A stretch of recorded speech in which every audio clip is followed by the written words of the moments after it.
சம்பாதிக்கிறார்களோ அல்லது அதிகம் படித்தவர்களாக இருக்கிறார்கள், அதெல்லாம் ஒரு பிற காரணிகளாக இருந்தாலும் அவங்க அவங்களுடைய வாழ்க்கையை தேர்ந்தெடுக்கிறதுல ரொம்ப தெளிவா இருக்காங்க.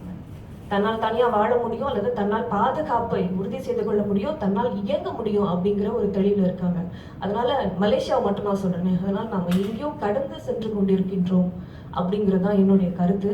அதனை முன்வைத்து இந்த அமர்வுல எனக்கு ரொம்ப ரொம்ப முக்கியமா பிடித்த தலைப்புகள், பிடித்த இளமையான பெண்கள் அப்படின்னு சொல்லலாம். இளம் பெண்கள் தான் இப்பொழுது எங்களுடைய அமைப்புடைய முக்கிய நோக்கம். ஏன்னா நம்ம வந்து சொல்லலாம், அடுத்த கட்டத்துக்கு நம்ம செல்லும் போது வன்முறை, கொடுமை, தம்பதிகள், கணவன்மார்கள் அப்படின்னு அங்க செல்லும் முன்பாக யுவதிகளுடைய பிரச்சனை மிகப்பெரிய பிரச்சனை.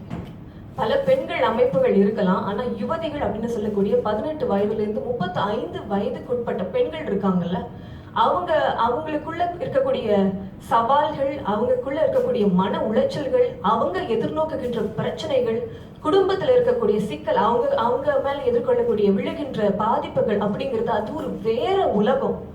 அதுக்குள்ள நம்ம போய் நின்று கவுன்சிலிங் கொடுக்குறோமோ அல்லது நம்ம போய் அவங்க குறைகளை கேட்கிறோமோ அப்படின்னா முழுமையான தகவல் நம்மளுக்கு வராது. அதனாலதான் வந்து யுவதிகள் அமைப்பு அப்படின்னு வைத்து நாங்க இங்க 2 பெண்கள் வந்திருக்காங்க. அவங்க யுவதிகள் அமைப்புல ஒருத்தவங்க செயலாளராக இருக்காங்க, இன்னொருத்தவங்க செயல்பாட்டாளராக இருக்காங்க. ஏன்னா இவங்க வயசுல ஒத்த வயசுல போய் பேசும்போதுதான் ஒரு அக்கா கேட்கிறாங்க இந்த கதையை, ஒரு அக்கா கிட்ட நம்ம சொல்ல முடியும் இந்த கதையை, நம்மளுடைய பிரச்சனைகளை முன்வைக்க முடியும் அப்படிங்கிற ஒரு தைரியம் அவங்களுக்கு வரும்.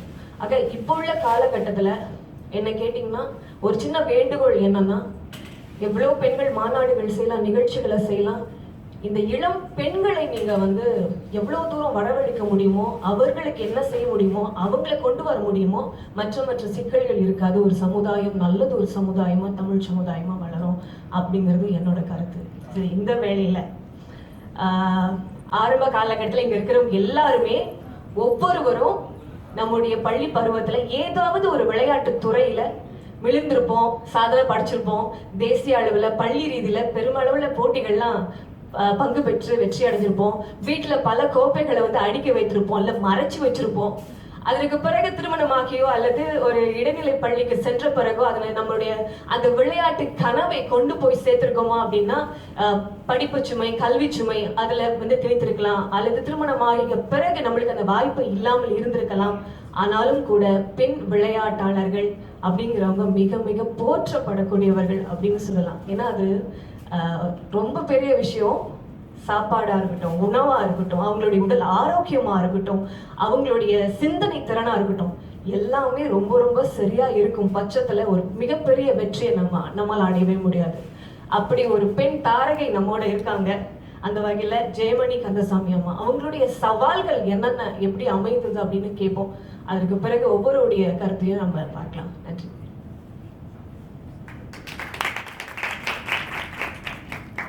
நான் அதை பாடியே காட்டணும் உங்கள்கிட்ட.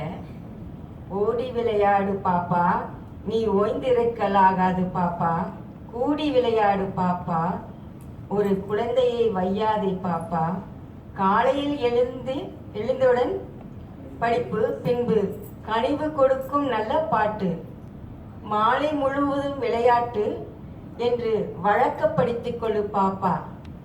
இதை ஒட்டி என் வாழ்க்கையே இருந்துச்சு ஒரு வகையில் நான் சொல்லுவேன். இருந்தாலும் நம்ம தமிழ் கலாச்சாரத்தில் பெண்களை வந்து அந்த காலத்திலேயே அது செய்யாத, இங்கே போகாத, அங்கே போகாத, ஒரு கட்டுக்கோப்போட வாழ்க்கையை நமக்கு ஊட்டி விடுவாங்க பெற்றோர்கள். அதாவது பெரியவங்களுக்கு மதியாரியார் நடந்துக்கணும், தாத்தா பாட்டி இருந்தால் அவங்களோட நல்லா பழகிக்கணும், ஆசிரியர்கிட்ட வந்து மதியாரியோடு நடந்துக்கணும். அந்த மாதிரி ஒரு நோக்கத்தோட ஒரு என்ன சொல்லுவாங்க, ஃப்ரீடம் குறைவாகவே கொடுத்து வளர்ப்பாங்க. ஆண்களை விட பெண்களுக்கு ஃப்ரீடமே குறைச்சலாக வச்சு வளர்ப்பாங்க. அந்த காலகட்டத்திலே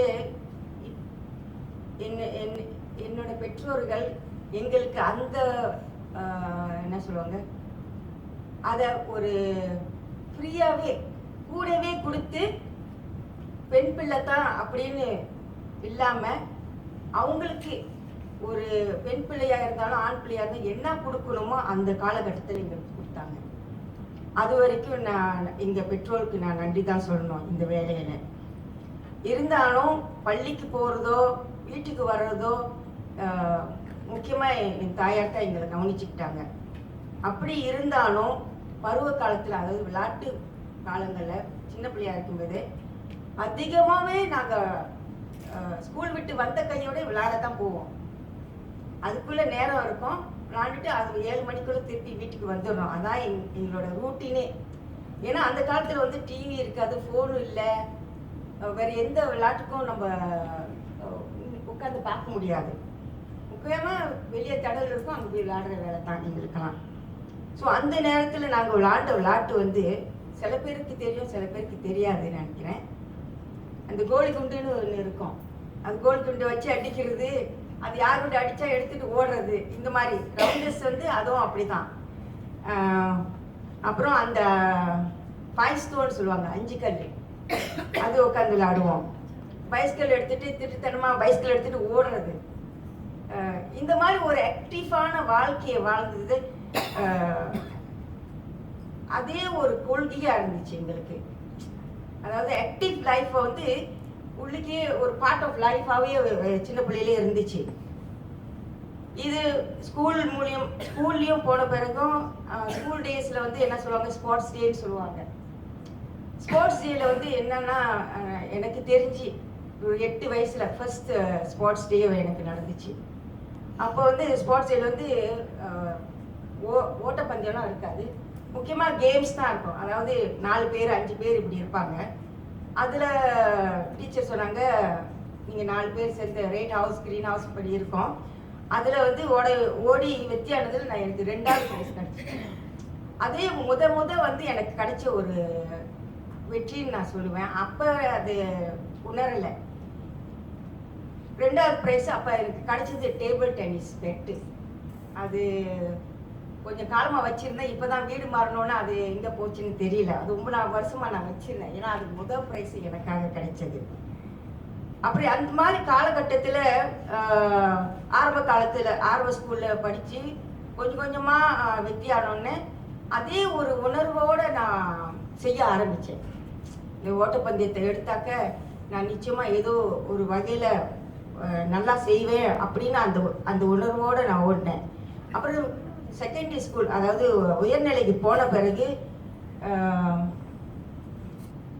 இந்த விளையாட்டுத்துறையில் தான் தேர்ந்தெடுக்கணுன்ட்டு நான் ஆரம்ப பள்ளியிலேருந்து உயர்நிலைக்கு போன பிறகு நான் முடிவு பண்ணிட்டேன். அப்போ நான் சொன்னேன் என்னோட டீச்சர்கிட்ட, அதாவது டீச்சர் இருந்தவர் தான் எங்களுக்கு கோச்சாக இருந்தார். அப்போ நான் சொன்னேன், நான் இந்த மாதிரி ஓடுறதுக்கு தான் நான் பிடிச்சிருக்கு, நான் வேறு எந்த விளையாட்டும் இப்போதைக்கு விளையாட மாட்டேன், ஆனால் நான் மற்ற விளையாட்டெல்லாம் விளையாடுவேன். பாஸ்கெட் விளையாடுவேன், பெமித்த விளையாடுவேன், வாலிபால் விளையாடுவேன், இந்த மாதிரி எல்லாம் வேண்டாம். ஆனால் அந்த ஓட்டப்பந்தயத்தில் மட்டும் கொஞ்சம் அதிகமான ஒரு நேசத்தை, நேசமாக அப்படியே உருக்கிக்கிட்டே இருக்கும் எனக்கு. ஏன்னா இது வந்து ஏன் நான் இதை சொல்கிறேன்னா, ஆரம்ப காலத்தில் எங்கள் அப்பா வந்து ஒரு ஓட்ட நடப்போட்டி நடப்பார். அவரோட வந்து நான் வந்து அவர் நடக்க, நான் ஓட, அவர் நடக்க, இப்படி தான் ஒரு ஆரம்பத்தில் இந்த மாதிரி இருந்தோம். ஏன்னா முத எங்கள் அக்கா தான் ஒரு சிறந்த நடப்போட்டியாக இருந்தவங்க. அவங்க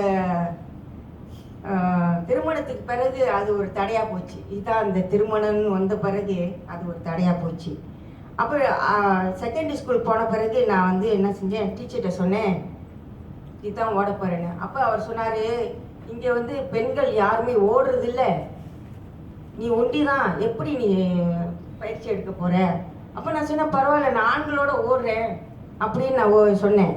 பரவாயில்ல சார், நான் ஆண்களோட ஓடுறேன், எனக்கு ஓட முடியும் அப்படின்னு. அப்போ அந்த காலகட்டத்தில் என்ன ஆனிச்சுன்னா, சார் ஆண்கள்கிட்ட சொன்ன பிறகு சொல்லிட்டாங்க, ஜெயமணி ஓடுனாக்க நான் ஓட மாட்டேன்னு சொல்லிட்டாங்க. அதாவது அவங்களுக்கு கொஞ்சம் கஷ்டமாயிட்டு, ஜெயமணி ஓடுதா நான் ஓட மாட்டேன், அது ஷீஸ் எ கேர்ள் அப்படி சொல்லிட்டாங்க. இப்போ நான் சொன்னேன், அப்போ என் ஸ்கூல் பசங்கள்கிட்ட சொன்னேன், நீங்களாம் முன்னுக்கு ஓடுங்க, நான் பின்னாலேயே வரேன், ஒன்றும் பிரச்சனை இல்லை, யாரும் தோக்குறதும் இல்லை வெற்றியாகிறதும் இல்லை, இப்படி ட்ரைனிங் தான்ட்டு. அப்போ அதுலேருந்து நான் தொடர்ந்து சில ஓட்டப்பந்தயத்தெல்லாம் வெற்றியானேன். அது கம்யூனிட்டி சென்டரில் ஓட ஓட்டப்பந்தயம் தான் அங்கே போய் வெற்றியானேன். கிளப்ஸ் மூலியமாக நான் ஓடுனா நான் வெற்றியானேன்.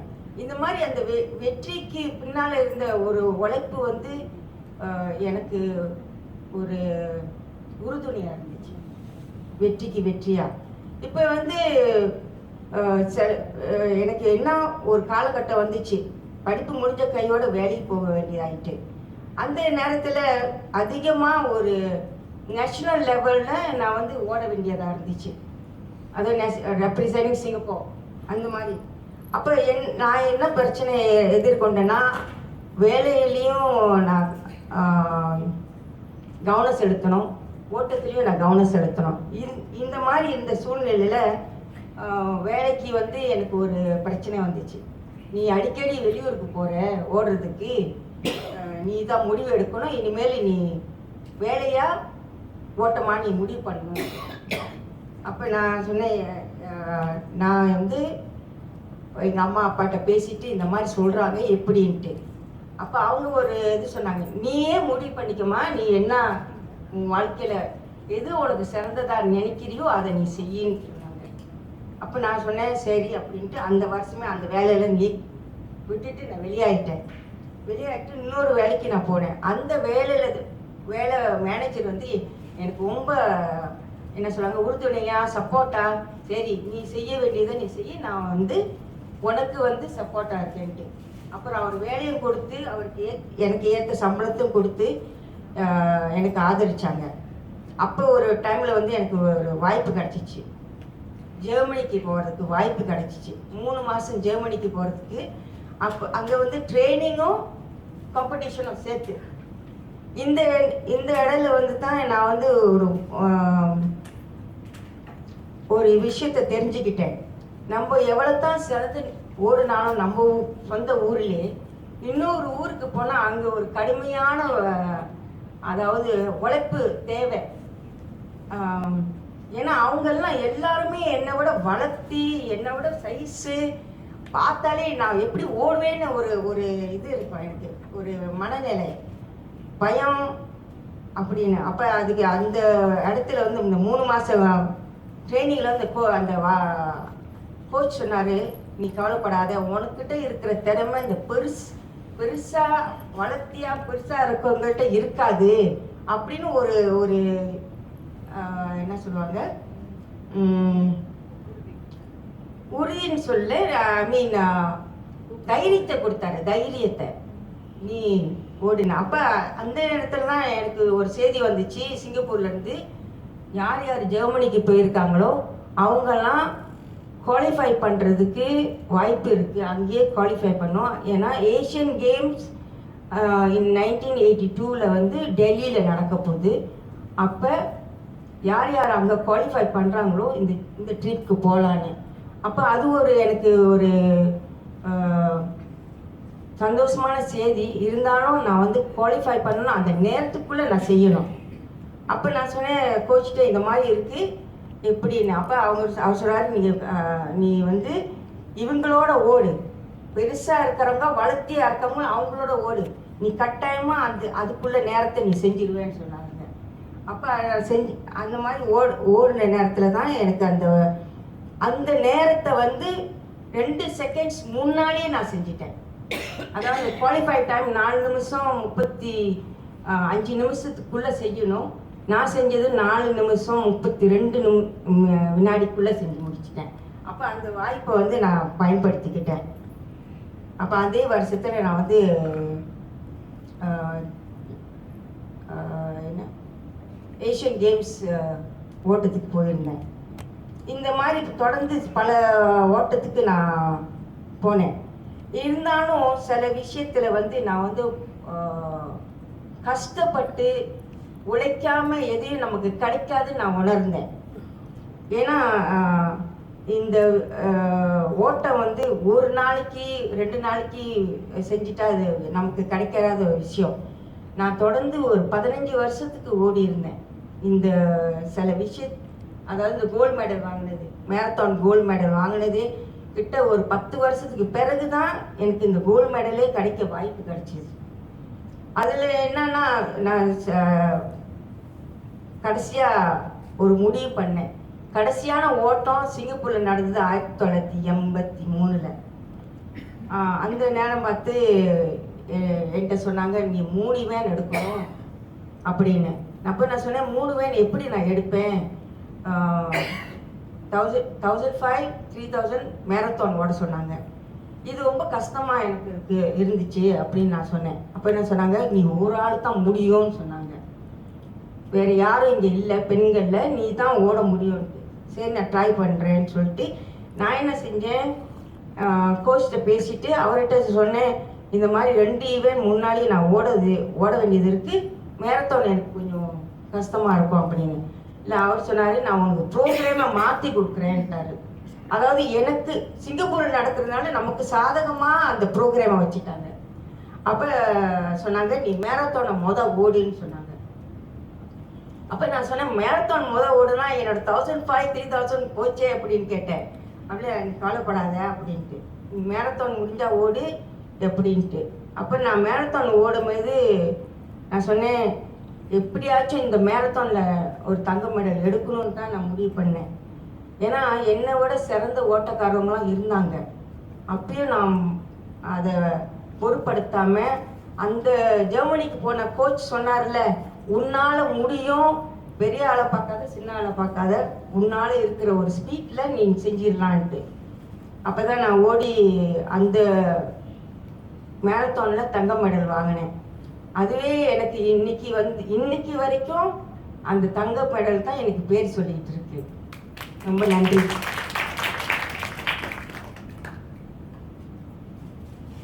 தங்க தாரகை அவங்களுடைய முழு சுயசரிதத்தையும் சொல்லிட்டாங்க எப்படி. ஆனா அந்த திருமணத்துக்கு பிறகு தடை அப்படின்னு சொன்னாங்க, அதை பத்தி விரிவா சொல்லல. அதுக்கப்புறம் நம்ம கேள்வி நேரத்துல அவங்கள்ட்ட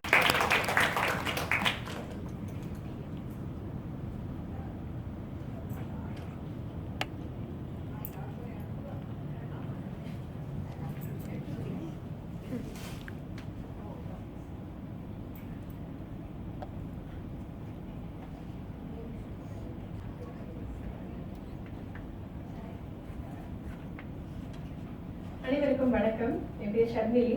ஸோ இப்போ பெண்களும் துறை சார்ந்த வளர்ச்சியும் அப்படின்னு பேசிட்டு இருக்கோம். இந்த துறை சார்ந்த வளர்ச்சி அப்படின்ற ஒரு விஷயம் வர்றதுக்கு முன்னாடி அந்த துறையை தேர்ந்தெடுக்கணும் இல்லையா, அந்த ஒரு கட்டத்தை பத்தி தான் நான் பேச போறேன். அந்த ஒரு துறையை தேர்ந்தெடுக்கும் போது இப்போ கல்வி முடிச்சுட்டு அடுத்து என்ன அப்படின்ற ஒரு சிந்தனை ஏற்படும். அந்த சிந்தனையில் ஏற்படும் குழப்பங்கள், கேள்விகள், இதை பற்றி தான் என்னுடைய பேச்சு இருக்க போகுது. பொதுவாகவே பார்த்தீங்கன்னா நிறைய முடிவுகள் எடுக்க வேண்டிய கட்டாயம் ஏற்படுது. அவங்க சொன்ன மாதிரி டீ வந்துருச்சா இல்லையா, இங்க வந்துட்டோம், எங்க உட்காருது, முன்னாடியா பின்னாடியா, இந்த மாதிரி நிறைய சிந்தனைகள் ஓடிக்கிட்டே இருக்கு. ஒவ்வொரு கட்டத்திலையும் முடிவுகள் எடுத்துக்கொண்டேதான் இருக்கிறோம். ஆனால் அப்படி பார்க்கும் பொழுது நம்ம வாழ்க்கையில ஒரு முக்கியமான கட்டத்துல ஒரு மிகப்பெரிய முடிவு முதல்ல எப்போ எடுக்கிறோம்னா, நம்மளுடைய கல்வி முடிஞ்சு நம்ம ஒரு டிபெண்டா இருக்கிற ஸ்டேஜ்ல இருந்து வெளியே வந்து சொந்தமா இந்த பிராக்டிக்கல் வேர்ல்ட், ரியாலிட்டி வேர்ல்ட்ல காலை எடுத்து வைக்கும் பொழுது என்ன பிரச்சனைகள், அப்போது என்னோட துறையை நான் எப்படி தேர்ந்தெடுக்கிறது, அந்த மாதிரி விஷயங்கள் பத்தி தான் பேச போறேன். முதல்ல இந்த வயதை குறிப்பிட்டேன். சுமார் ஒரு 19 வயதுல இருந்து 30 வரையிலான ஒரு காலகட்டம், அதை பத்தி தான் பேசிட்டு இருக்கோம். இப்போ மிட் லைஃப் கிரைசிஸ் அப்படின்னு பேசினாங்க இல்லையா எழுத்தாளர் அவர்கள். ஸோ இப்போ என்னோடது இன்னும் கொஞ்சம் பின்னாடி ஸோ ஏன் 19னா, இப்போ பாலி முடிச்சுட்டு அடுத்தது வேலைக்கு போறாங்கன்னா, அப்படி இல்லைன்னா யூனிவர்சிட்டி முடிச்சுட்டு அடுத்தது வேலை அல்லது மேற்படிப்பு போறாங்கன்னா, அப்ப என்னென்ன குழப்பங்கள் ஏற்படுது. ஸோ இப்போ கல்வின்னு பார்க்கும்போது அது முடிச்ச பிறகு ஓகே மேற்படிப்பு போகலாம், இல்லை வேலை போகலாம். அடுத்தது மேற்படிப்புனா டிப்ளோமாவா, மாஸ்டர்ஸா, பிஹெச்டியா, அப்படி அந்த படிப்பு போனோம்னா பகுதி நேரமா அல்லது முழு நேர வேலையா, சொந்த செலவுல போறதா அல்லது உபகார சம்பளம் ஸ்காலர்ஷிப் மூலமா போறதா, வேலை பார்க்குறோம் அப்படின்னு முடிவெடுத்தோம்னா கல்வி சார்ந்த வேலையா. இப்போ நம்ம ஒரு டிகிரி எடுத்திருக்கோம், நான் இப்போ பயாலஜிக்கல் சயின்சஸ்ல டிகிரி எடுத்திருக்கேன், அடுத்தது நான் பிசினஸ் போகலாமா, இல்லை என்ன துறை போகலாம். கல்வி சாரா ஒரு தொழிலாக இருந்ததுன்னா அதுக்கு தொடர்பான ட்ரைனிங் போகணும், வேலை பயிற்சிகள் வேணும். ஏன்னா அதுலயும் தொழில்துறை, இண்டஸ்ட்ரியல், அலுவலக வேலைகள், அப்புறம் சொந்த தொழில், இப்படி நிறைய நிறைய நிறைய கேள்விக்குறிகள் தான் இருக்குதே ஒழிய அதற்கான பதில்கள் அவ்வளவு சுலபம் கிடையாது. இன்னொரு ஆப்ஷனும் இருக்கு, அதாவது இடைவேளை இருக்கிறது. நான் ஒரு பிரேக் எடுக்கிறேன், ஒரு வருஷம் நான் பிரேக் எடுத்துட்டு யோசிச்சுட்டு அதுக்கப்புறம் ஒரு முடிவு எடுக்கிறேன் அப்படின்ற ஒரு ஆப்ஷனும் இருக்கு. ஆப்ஷன்ஸ்க்கு பஞ்சம் கிடையாது. ஆனா இதுல எந்த ஒரு கேள்விக்கு நம்ம பதில் சொல்றது அப்படின்றதுதான் மிகப்பெரிய கேள்வியா இருக்கு. அண்ட் இதுலயும் ஒரு மிகப்பெரிய குண்டு போடணும்னா பெண்ணாக பிறந்துட்டோம்.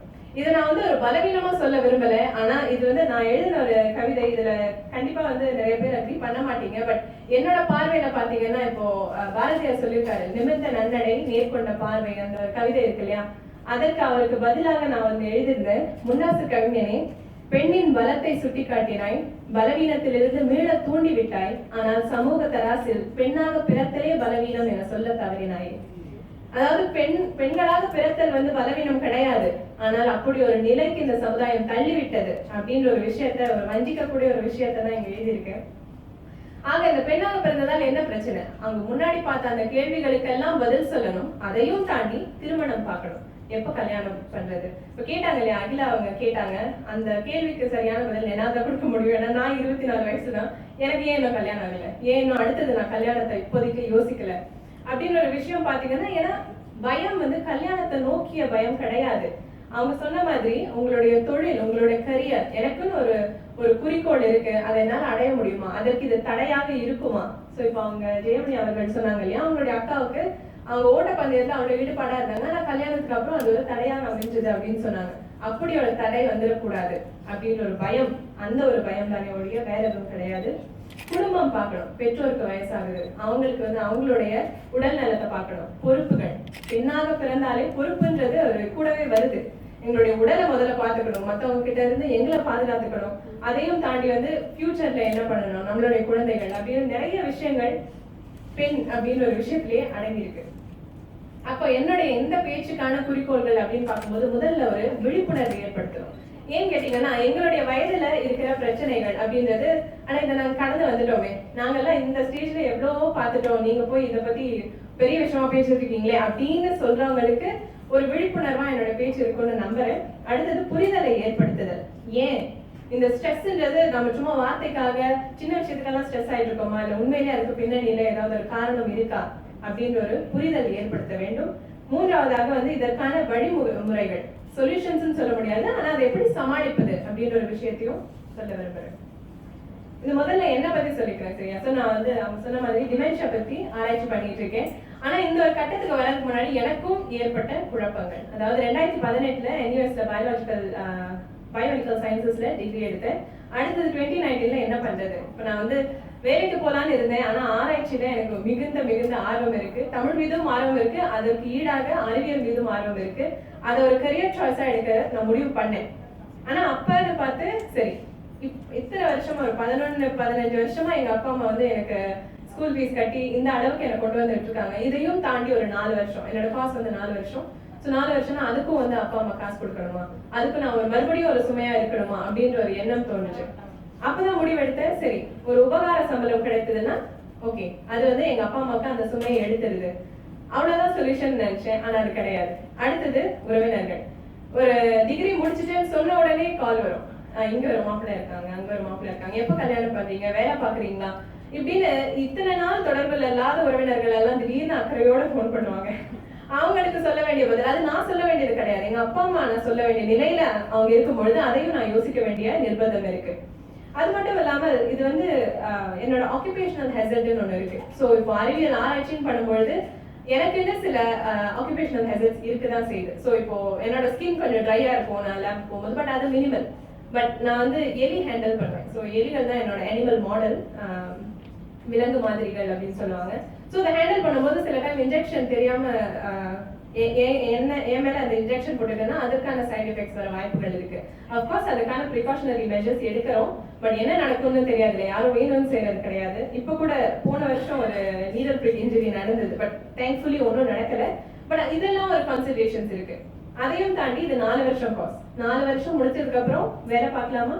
இல்ல, ஆக்சுவலி வந்து வேலை பார்க்கலாம், பட் போஸ்ட் டாக்டர் இயர்ஸ் அப்படின்னு இருக்கு. ஸோ போஸ்ட் டாக்டர் இயர்ஸ்ன்றது best if you do it overseas. So வெளியூர் போய் ஒரு 2 வருஷம் படிக்கிறது, அதாவது வாழ்நாள் முழுக்க படிச்சுட்டே இருக்கிற மாதிரி ஒரு தொழில தான் என்னுடைய இந்த வேலை, அந்த கரியர் ஆப்ஷன் போகுது. இதை எல்லாம் மைண்ட்ல வச்சுதான் எங்க அப்பா அம்மா கிட்ட உட்காந்து பேசினேன் என்ன பண்ணலாம் அப்படின்னு. அண்ட் தேங்க்ஃபுல்லி எங்க அம்மா இங்க இருக்காங்க. தேங்க்ஃபுல்லி அவங்க ரொம்ப சப்போர்ட்டிவா இருந்தாங்க. லைக் நீ பண்றதை பண்ணுமா, நாங்க கூட இருக்கோம், ஆனா பண்றதை யோசிச்சு பண்ணு, அவ்வளவுதான் சொல்லுவாரு. எங்க அப்பா உன் இஷ்டம் சொல்லும் போதே அதுல 1000 அர்த்தம் இருக்கும், பட் எதுவும் சொல்ல மாட்டாரு, உங்க இஷ்டம், நீங்க முடிவெடுங்க, உங்களுக்கு தெரியும், நீங்க முடிவெடுங்க அப்படின்னு சொல்லுவாங்க. அண்ட் அந்த முடிவின் விளைவு தான் இப்போ நான் 2வது வருஷம் PhDல இருக்கேன். இன்னைக்கு வரைக்குமே ஏதாவது இவெண்ட்ஸ் ஃபங்க்ஷன் போகும்போது, இப்போ கூட பக்கமா ஒரு அங்கிள் கேட்டாங்க, என்னம்மா பண்ற அப்படின்னாரு. பிஹெச்டி பண்றேன் அப்படின்னு. எத்தனை வருஷம்? 4 வருஷம். 4 வருஷமா? ஏமா வேலைக்கு போயிருக்கலாம்ல.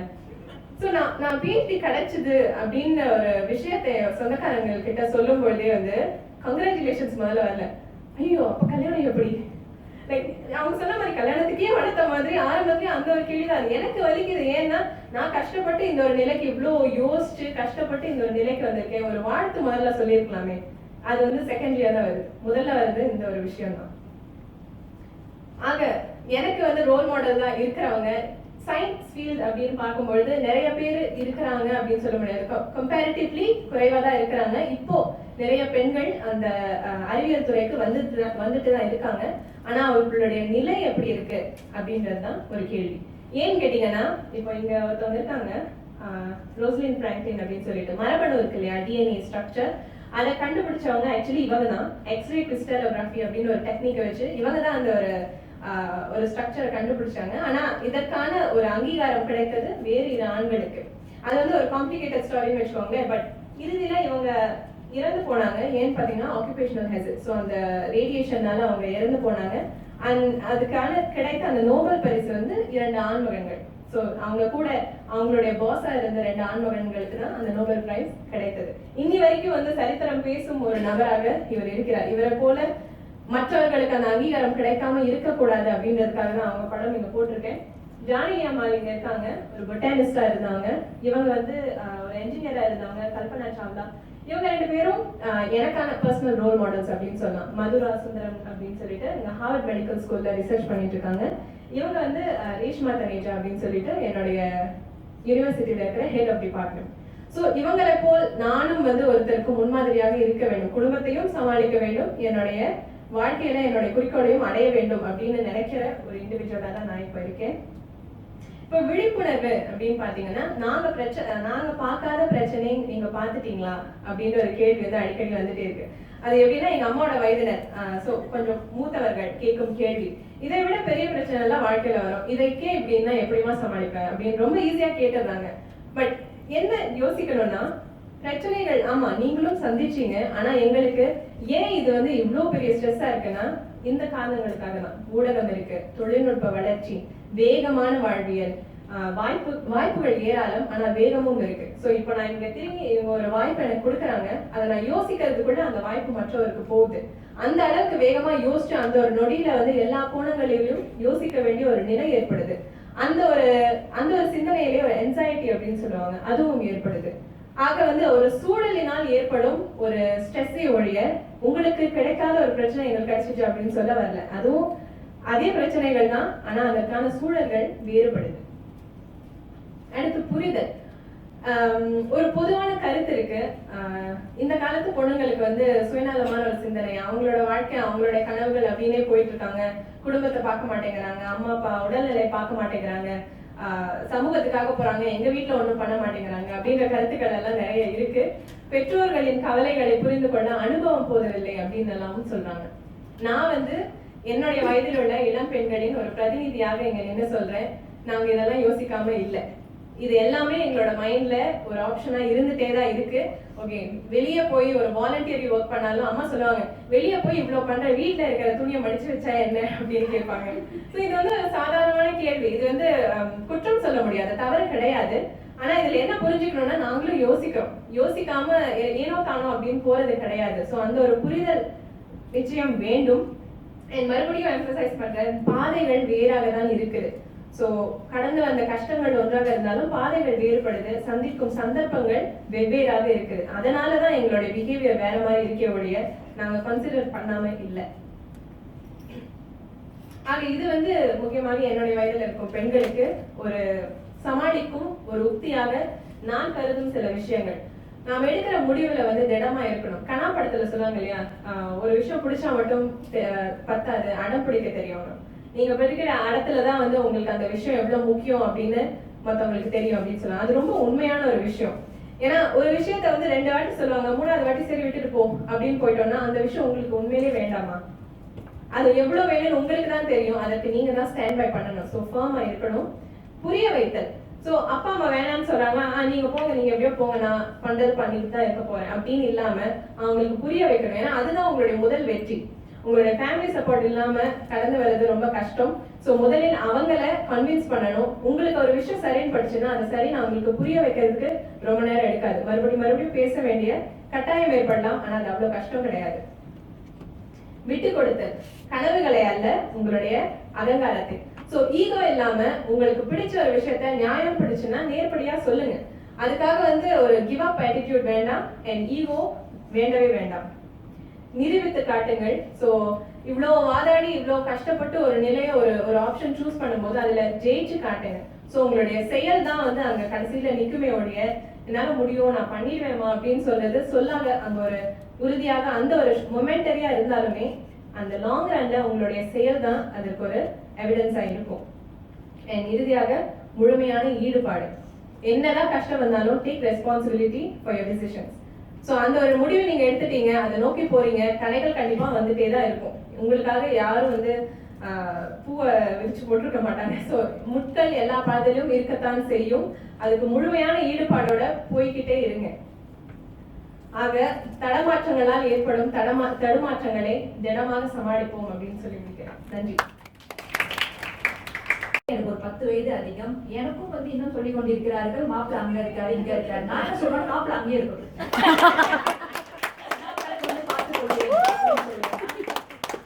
சரி, நாளையிலிருந்து இப்ப வரைக்கும் நிறைய அமர்வுகள் நிறைய பகிர்வுகள் நடந்து கொண்டிருக்கின்றன. நிறைய தகவல் வந்துட்டு இருக்கிறதுனால இப்ப மாலை நேரம் இருக்கிறதுனால ஒரு சின்ன நகைச்சுவை துணுக்கோட, இதுக்கு முன்னாடி நகைச்சுவை தான் சொன்னேன், இருந்தாலும் இப்போ ஒரு நகைச்சுவை துணுக்கோட ஆரம்பிக்கிறேன். இது மாதிரி ஒரு கூட்டத்துல வந்து ஒரு பேச்சாளர் இப்படி வந்து பேசுறாங்க.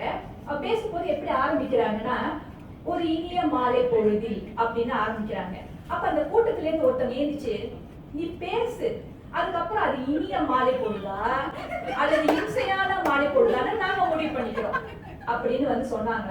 அதே மாதிரி இன்னைக்கு நான் பகிர்ந்து கொள்ளக்கூடிய தகவல்கள் வந்து உங்களுக்கு ஒரு நல்ல மாலை பொழுதை கொடுக்கும் என்று நம்பிக்கையோடு ஆரம்பிக்கிறேன்.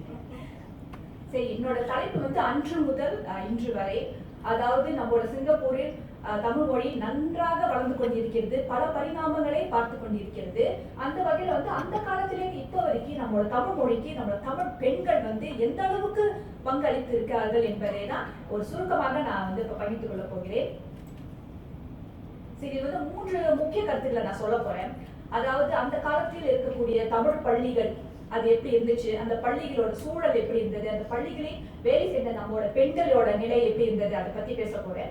2வது வந்து அந்த பெண்கள் கடந்து வந்த பாதை. அதாவது கல்லும் முள்ளும் காலுக்கு மெத்தை, அது மாதிரி சொல்லும் செயலும் பெண்களுக்கு வித்தை.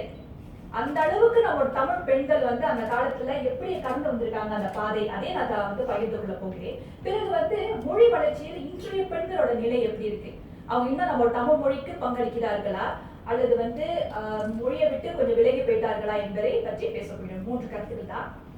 சரி, அன்றைய தமிழ் பள்ளிகளை பத்தி கொஞ்சம் தகவல் வந்து நான் வந்து நிறைய ஆராய்ச்சி செஞ்சேன், நிறைய புத்தகங்கள் படித்தேன். ரமா அவங்களோட சகோதரி அவர்கள் வந்து என் கூட சேர்ந்து நூலகத்துக்கு வந்து என் நூல்கள்லாம் வந்து எடுத்து கொடுத்தாங்க.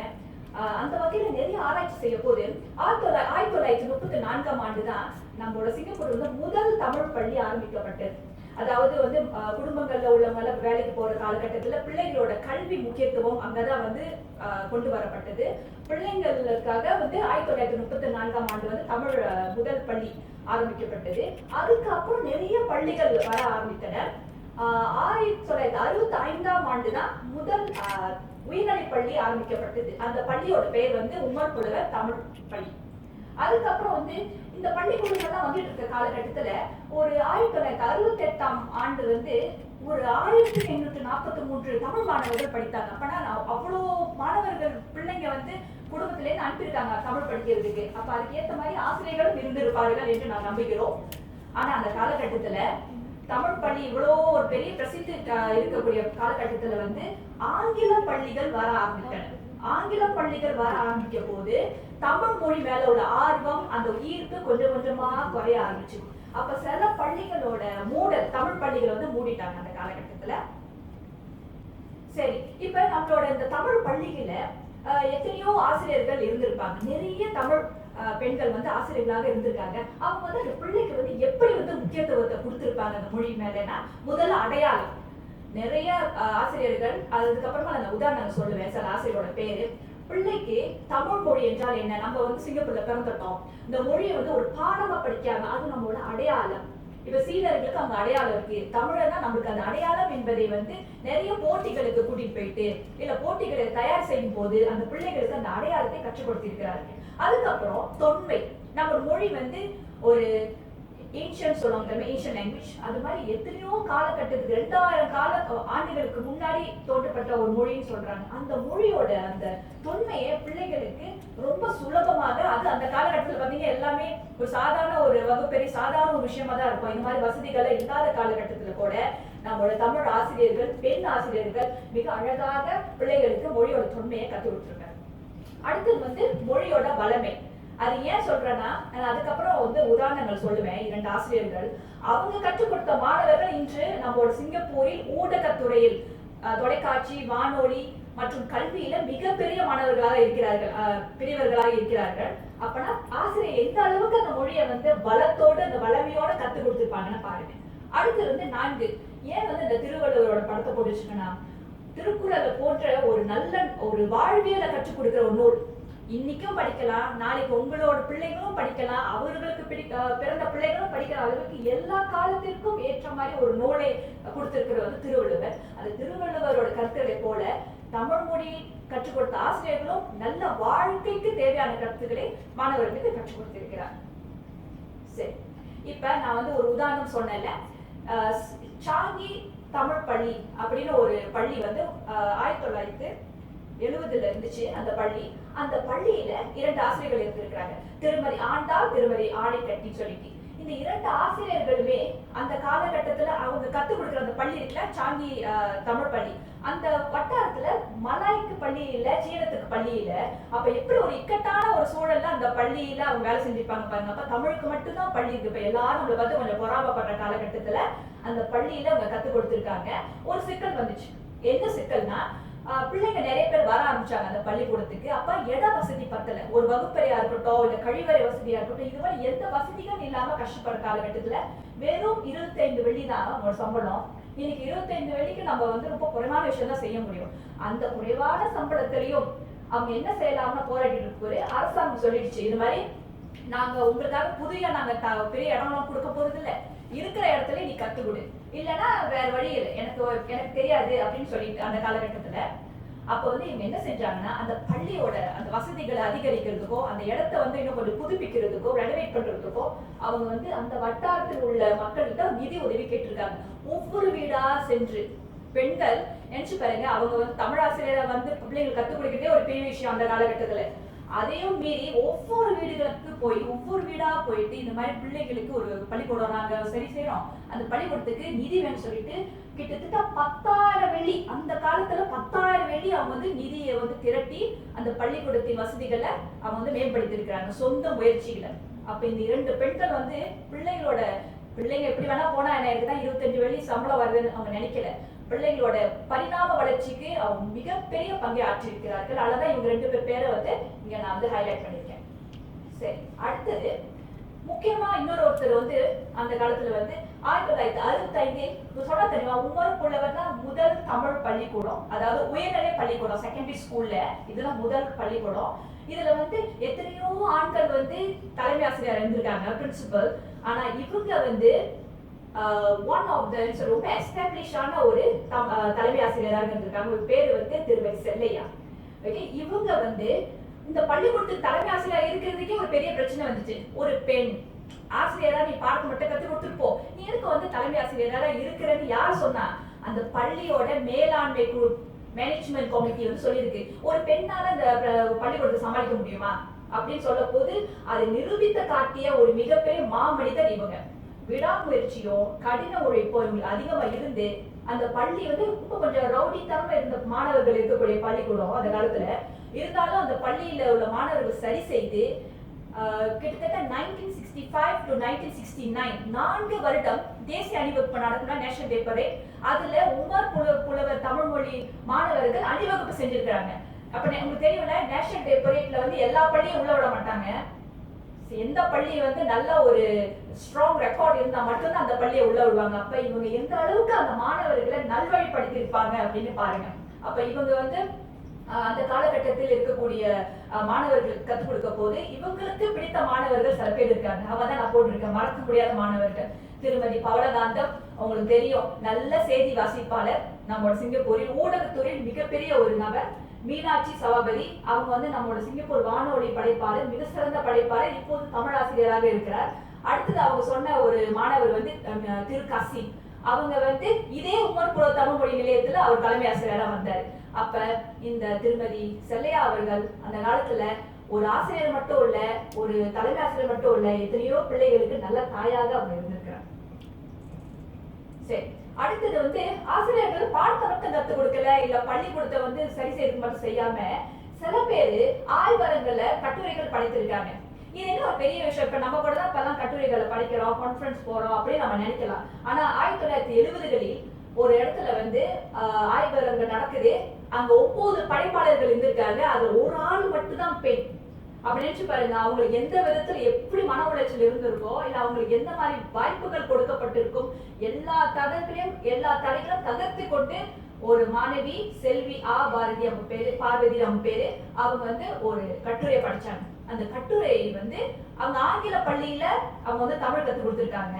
ஆங்கில பள்ளியில தமிழ் கத்துக் கொடுக்கறது எப்படி, அது என்ன மாதிரி உத்திகளை பயன்படுத்தி பிள்ளைகளை வந்து இன்னும் மொழி பக்கம் கொண்டு வரலாம்னு சொல்லிட்டு அந்த கட்டுரையை படித்த பிறகு அதுக்கப்புறம் எத்தனையோ மாணவர்கள் தமிழ் ஆசிரியருக்காக பயிற்சிக்கு விண்ணப்பம் செஞ்சிருக்கிறாங்க. அந்த அளவுக்கு இவங்க வந்து பிள்ளைகள் கிட்ட ஒரு மாணவர்கள்ட்ட ஒரு ஈர்ப்பை கொடுத்துருக்கிறாங்க. சரி, அடுத்தது வந்து இதெல்லாம் போக போக 1980-90 வந்தாச்சு. அப்ப வந்து நம்மளோட NIE தேசிய கல்வி கழகத்துல வந்து தமிழ் ஆசிரியர்கள் எப்படி மொழியை வந்து இன்னும் நன்றாக கத்துக் கொடுக்கிறதுக்கு சிறப்பு பயிற்சி திட்டம் அப்படின்னு ஒரு திட்டத்தை வந்து அறிமுகம் செஞ்சாங்க. இன்று கூட அந்த திட்டம் இருக்குது. எங்க போனாலும் சிங்கப்பூரில் உருவாகிய ஆசிரியர்கள் வந்து உலகத்துல எங்க போய் கத்துக் கொடுத்தாலும் நல்லா கத்துக் கொடுப்பாங்க அப்படின்னு சொல்றதுக்கு ஒரு அங்கீகாரம் கொடுக்கப்பட்ட ஒரு கழகம் தேசிய கல்வி கழகம். சரி, இப்ப இவ்வளவு அந்த காலத்திலேயே இப்போது வரைக்கும் பார்த்துட்டு இருக்க போது நான் பார்த்த ஒரு விஷயம் வந்து என்னன்னா, பெண்கிட்ட இருக்கக்கூடிய பண்புகள் எந்த காலமா இருக்கட்டும், திருக்குறள் சொன்ன மாதிரி எந்த காலத்திலயும் மாறாத பண்புகள்னா விடாமுயற்சி. அந்த காலத்துல இருந்து இப்போது வரைக்கும் பெண்களுக்கு சிக்கல்கள் வரட்டும், பிரச்சனைகள் வரட்டும், விடாம வந்து போராடி கொண்டிருக்கிற விடாமுயற்சி. அதுக்கடுத்து கடின உழைப்பு. ஏதோ சோம்பேறித்தனமா அப்படி செஞ்சோம் அப்படி இல்லாம எவ்வளவு பிரச்சனை தான் பரவாயில்ல, நம்ம தொடர்ந்து போராடி கொண்டு இருப்போம் அப்படின்னு ஒரு கடின உழைப்பு. பன்முக பார்வை, அதாவது வந்து மல்டிபிள் பெர்ஸ்பெக்டிவ். இது ஒரு பிரச்சனை, ஒரு சிக்கல்னா இது எப்படியெல்லாம் நம்ம தீர்க்கலாம்னு பாக்குற விதம். அதுக்கப்புறம் தொலைநோக்கு பார்வை. இது வந்து காலையில இன்னொரு சகோதரி வந்து இது பகிர்ந்து கூட தொலைநோக்கு பார்வை. இப்ப இப்படி நடக்குது, இன்னும் ஒரு 10 வருஷம் கழிச்சு எப்படி இருக்கும் அப்படின்னு பார்க்கக்கூடிய பண்பு பெண்கள்கிட்ட இருக்குது நான் நம்புறேன். நீங்களும் நம்புறீங்க தானே? அப்புறமா வளர முடியும். சரி, இப்ப இந்த பெண்கள் ஏன் நான் படத்தை போட்டேன்னா, இந்த பெண்கள் எல்லாம் இன்று மிகப்பெரிய தலைமைத்துவ பொறுப்புல இருக்கிறாங்க. அதாவது ஊடகத்துறையா இருக்கட்டும், சில இது சொல்ல போனா கல்வி அமைச்சு பாடக்கலை திட்ட வரைவு மேம்பாட்டு பிரிவு, அப்பனா பாட புத்தகம் எழுதுற பிரிவோட துணை இயக்குனர் அவங்க ஒரு பெண் தான். உமர்புர தமிழ் மொழி நிலையம் அந்த தலைமை ஆசிரியர் அவரும் இந்த வருஷம் ஒரு பெண் தான். அதுக்கப்புறம் தேர்வு மதிப்பீட்டு கழகம், சிங்கப்பூர் எக்ஸாமினேஷன் போர்ட் சொல்லுவாங்க, SEAB, அங்க இருக்கிற மூத்த அதிகாரியும் பெண் தான். அது மாதிரி நிறைய அமைப்புகளையும் சமூக அமைப்புகளிலும் இல்ல அரசாங்க அமைப்புகளும் பெண்கள் வந்து நம்ம தமிழ் பெண்கள் நல்ல தலைமைத்துவ பொறுப்புல இருக்கிறதுக்கு காரணம் வந்து என்னன்னா, அந்த காலத்தில் நம்மளோட ஆசிரியர்கள் அவங்களுக்கு கொடுத்த அந்த உற்சாகம், அந்த அவங்க போட்ட அந்த விதை இன்றைக்கு ஒரு மிகப்பெரிய மரமாக வளர்ந்து நிற்கிறது. அது ரொம்ப மிக மகிழ்ச்சியா இருக்கு. அததான் இவங்களோட படங்களை நான் அவங்கள்ட்ட பகிர்ந்து கொண்டேன். இதை தவிர என்ன நிறைய படங்கள் இருக்கு, போட்டுட்டே போனா அப்புறம் நம்மளாம் வீட்டு போயிட வேண்டியது, அவ்வளவு படங்கள் இருக்கு. சரி, அடுத்தது இந்த பெண்கள் சொன்ன இந்த இன்றைய பெண்கள் மட்டும் இல்ல, நாளைக்கும் எதிர்காலத்தில் பெண்கள் எப்படி இருப்பாங்கன்னா, நல்ல இலக்கியங்களை படிப்பாங்க. நம்ம சிங்கப்பூர்ல நல்ல இலக்கியம், கவிதை, கட்டுரை எது அவங்க வருதோ தைரியமா படிப்பார்கள். சமூக நிகழ்வுகள், அப்பனா ஒரு பெண் வந்து வீடு, சமூகம், நாடு எல்லா பரிணாமங்களையும் அவங்க வந்து தங்களோட நிலையை வந்து நிலைநிறுத்திக் கொள்வதற்கு அவங்க தைரியமா இருப்பாங்க. அடுத்தது கல்வி, பொழுதுபோக்கு, சுகாதாரம், அரசியல், இது போன்ற பல துறைகளிலும் அவங்க தைரியமாகவும் தன்னம்பிக்கையோடும் செயல்படுவாங்க. அடுத்தது கலைகள், சொல்லக்கூடிய கலைகள், அப்ப வந்து பாரம்பரிய கலைகள் இருக்கு. அப்ப நம்ம ஒரு சிங்கப்பூர்ல AKT அப்படின்னா நிறுவனம் இருக்கு. அவங்க எல்லாம் அதாவது பிள்ளைங்களுக்கு எப்படி மக்களுக்கு ரொம்ப சுவாரஸ்யமா கொண்டு போய் சேர்க்கணும்னு அவங்ககிட்ட தான் போய் கத்துக்கணும். அந்த கலைகள்ல அவ்வளவு அழகா அவங்க வந்து செயல்பட்டு கொண்டிருக்கிறார்கள். இப்ப நான் சொன்ன இந்த 4 விஷயத்தை தவிர இன்னும் பல விஷயங்களை நம்மளோட பெண்கள் எதிர்காலத்தில் வெளியிடுவார்கள் என்ற நம்பிக்கை எனக்கு இருக்குது. ஒரு சின்ன ஒரு கோட் தான், உங்களை நீங்க அறிந்து கொண்டால் நீங்க உலகத்தில் என்ன பிரச்சனை வந்தாலும் போராடலாம். யாரும் உங்ககிட்ட நெருங்க முடியாது. ஏன் சொல்றேன்னா, ஒரு சின்ன உதாரணம். நம்மளோட நிகழ்வை பத்தி காலையில இருந்து சோசியல் மீடியால 2-3 பேர் கேள்வி கணைகளை தொடுத்து கொண்டிருந்தார்கள். நான் என்ன பண்ணேன், ஏவுகணையில தொடுத்து கொண்டிருக்கிறேன். அவங்க போன நான் திருப்பி சர்ணா வெட்டி ஒவ்வொரு அடி சர்ண வெட்டி அவர்களும் அடித்துக் கொண்டிருக்கிறேன். அஸ்வினி செல்வராஜ் அவர்களுக்கும் இந்த தகவலை பகிர்ந்து கொண்டே, அதாவது இவங்க பெண்கள் ஏன் பெண்களுக்கு மட்டும் ஒரு மாநாடு, அது என்ன பெண்ணியம் சிங்கப்பூர்ல பேசுறாங்க அப்படின்னு புதுசுனா பெண்கள் மட்டும் உட்காந்து பேச போறாங்க அப்படின்னு பேசும்போது நான் சொன்னேன், தலைவா சகோதரா, நீ நாளை வா, நாளை என்னிடம் கேள்வி கேளு, அப்புறம் நம்ம என்ன வேணா பாத்துக்கலாம் அப்படின்னு சொல்லி இருக்கிறேன். ஆனா பேச்சு முச்சே காணும் அந்த சைட்ல இருந்து. சரி, இன்னும் ஒரு விஷயம். இது எனக்கு ரொம்ப பிடித்த ஒரு பாடல், 1000 எழுத்து. உங்களுக்கு சில பேர் 1000 எழுத்து பார்த்துருக்கீங்க, சூர்யா இருக்காங்க, மாதவன் இருக்காரு, சித்தார்த் இருக்காருன்னு. நான் இந்த திரைப்படத்தை பார்த்த காரணம் என்னன்னா, ஒரு மாணவன் ஒரு தலைவனா வருதுக்கு அவன் எவ்வளவு போராடுகிறான், அவன் கிட்ட இருக்கிற தன்னம்பிக்கை நம்ம கிட்டே இருக்கணும், அவனோட அடுத்த தலைமுறைகிட்ட இருக்கணுக்காக தான் இந்த பாடல் வரிகளை நான் போட்டிருக்கேன். இந்த நான் இது வரைக்கும் சொல்லியிருக்கிற தகவல் எல்லாம் குறைவான தகவல் தான். நீங்க போய் இணையத்திலோ நூல்களே படிக்கும் போது இந்த நிறைய தகவலை தெரிந்து கொள்ளலாம். நம்மளோட சிங்கப்பூரில் நம்மளோட தமிழ் மொழிக்காக இன்னும் நிறைய பெண்கள் பாடுபட்டு கொண்டு இருக்கிறார்கள். அதுல 2 பேர் சொல்ல போனா அஸ்வினி செல்வராஜ், ரமா சகோதரி இருக்கிறார்கள். அது மாதிரி உங்க அனைவருக்கும் உங்களோட முயற்சிகள் இன்னும் தொடரட்டும். வெற்றி நிச்சயம், அது வேத சத்தியம். நன்றி.